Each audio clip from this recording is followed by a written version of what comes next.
بسم الله الرحمن الرحیم. شروع کوم په نوم د خدای چې ستر مهربان او رحم کوونکی دی. اول خو ډیره مننه کوم د عمر جان نه چې زه په دې لایف پروګرام کې راوبللم او مالې دا وخت راکړو، د موقع راکړه چې د خپل ژوند په باره کې څه معلومات ورکړی شم. ډیره مننه کوم. البته چې زه د افغانستان نه تعلق ساتم او زما 14 کاله کېږي چې زه په جرمني کې ژوند کوم او زه په 2008 کې د افغانستان نه راووتم. کله چې د افغانستان نه راووتم په ډېر بدو حالتو کې راوتی وم.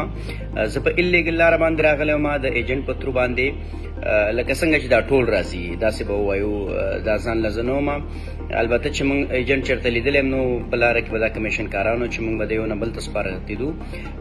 زه چې کله را روان شوم نو بیا زه راغلم ایران ته، او د ایران نه بیا زه راغلم ترکي ته، او د ترکي نه بیا زه راغلم ګریسلنډ ته چې موږ تاسو ورته یونان هم وایو، او د یونان نه بیا راغلم جرمني ته. نو په جرمني کې ژوند کوم. په جرمني کې داسې حساب دی چې په اسانه نه ده، ډېره په سخته ده. موږ تاسو خو هلته په افغانستان او پاکستان کې دا فکر کوو چې یاره بس دلته بس ونو پورې پیسې دي او چې ورځي او راشله وبهتې او کارو وبهتې. نه، داسې نه ده. زحمت به وباسي، محنت به کې، خواري به کې، کار به کې. اول د ټول نه په اول نمبر باندې ژبې زده کول ډېر ضروري دي. کورس ته به ځي، او موږ چې په کوم وختونو کې راغلو په هغه وختونو کې شرایط ډېر سخت وو. تر 4-5 کاله پورې موږ له د کار اجازه نه راکوله، موږ له حتی دا اجازه نه راکوله چې موږ سکول ته لاړ شو، او په سکول کې موږ کورس وکړو، دا د ژبې کورس وکړو. خو بیا هم خدای پاک رحم وکړه، زموږ خپل څه ناڅه ټالنټ و چې کوشش هم وکړو څه ناڅه ژبه یې زده کړو، خپل کارونه مخته یوسو. نو اوس شکر دی زه په یو ښه وضعیت کې یم، کار کوم، پیپر راته میلاو شوي دي، خپل یو آرامده کور را سره دی، داسې لوی هم نه دی، یو عامه زندګي لکه څنګه چې یو عام کس ژوند کوي دغسې زما ژوند دی. البته زما دا میسج هغه خلکو دپاره دی کوم خلک چې په دې لارو باندې ایلیګل راځي او په خاصه توګه بیا د خپلو فیملی سره راځي، نو د هغوی دپاره دا زما یو لوی او د مسلمانۍ او د انساني یو نصیحت دی چې مهرباني وکړئ تاسو په دې ایلیګل لارو باندې مه راځئ، ځکه تاسو به په دې ویډیو باندې په یوټیوب یا تاسو به په دې نورو سوشل میډیا باندې کتلي وي چې ډېرې سختۍ دي. په دې کې مرګ شته، په دې کې جیل ته تلل شته، په دې کې ډیپورټ کېدل شته د نیمې لار نه، په دې کې سل مسلې دي.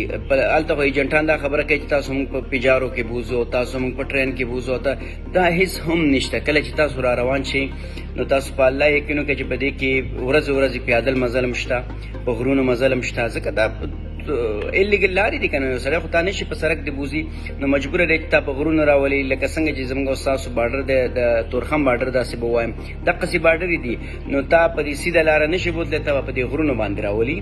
نو ډېر د مشکلاتو لارې دي، لکه څنګه چې تاسو څه وخت مخکې به کتلي چې افغانان او پاکستانیان په ایران کې او په ترکیه کې نیول شوي د کردانو د خوا، او هغوی نه بیا پوزې غوڅې کړې وې او د هغوی نه بیا غوږونه غوڅ کړي وو، او په ډېر بد حالت کې و. د هغوی په بدل کې بیا دوی چې کوم دی پیسې غوښتلې. د هغې کورنۍ هم دومره پیسهداره نه وه، ځکه یو سړی چې خپل ورور یا زوی یا د تره زوی دې خوا راستئ یورپ ته، نو د دې د وجې نه یې راستئ چې هغه یو څه ناڅه وګټي او یو کور نیم کاغه لري، نو هغه یې خرڅ کړی ورته او دوی راغواړي. د دې دپاره نه چې دا دې هلته لاړ شي او بندي دي شي او د دې په بدل کې دې بیا زموږ نه پیسې وغوښتی شي. دویمه خبره راځم ډېرې یو مهمه موضوع ته.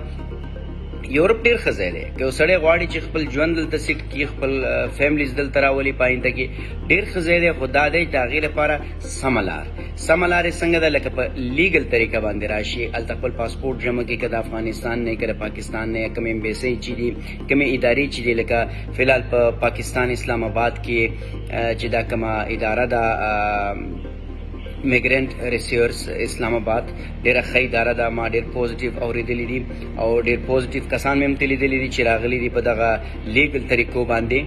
نو زما ناحاضرین خلکو ته دا میسج دی چې زموږ د دې ادارې لکه دا کومه اداره چې زه ورسره اوس خبرې کوم، دا نمبر یې پر سکرین باندې چلیږي، تاسو کولی شئ چې فری هیلپ لاین واخلئ او خپل معلومات د اول نه تر اخره پورې حاصله کړئ.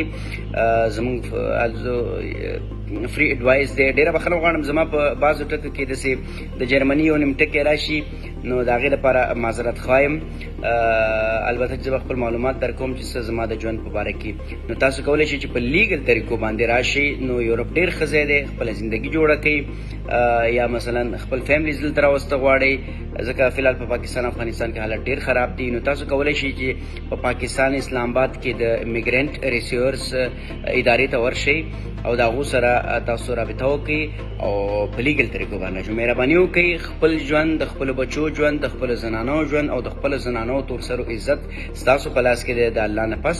نو تاسو مهرباني وکړئ چې په دې خرابو لارو باندې یا په دې الیګل لارو باندې مه راځئ، خپل ژوند د لاسه مه ورکوئ.